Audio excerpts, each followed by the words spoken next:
Happy Friday. It's been a minute. I am just processing and doing a lot of things. And one thing that came to my mind are the magazines that I have failed to read over the year. And I love these magazines. They're great for education. They have so many good topics and support for teachers, and they're amazing. And I get overwhelmed with how many there are and how many I have to read. So I try to make a goal to read one a week. You'd think that it would be a no feat. Like, I love to read.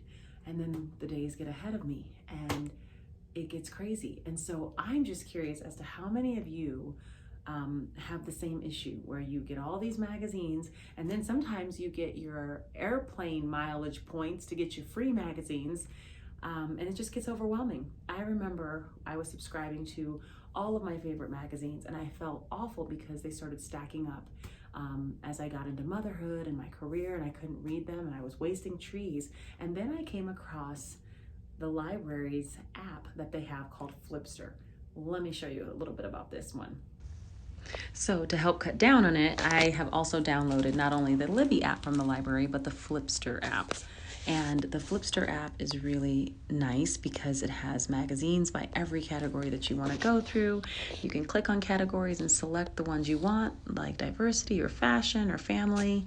And you can even have magazines for your kids and for yourself. There's not that much in the diversity category, but I do love Essence, so I will be reading that this weekend. But it helps with the overwhelm of having too many magazines that I haven't read come to my doorstep in the month.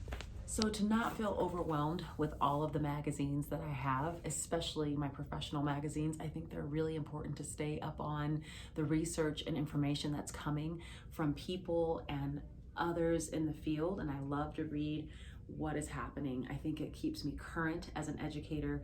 And so what I've done is every time I leave on Friday, I grab 2 to 3 magazines. They stay in the car with me.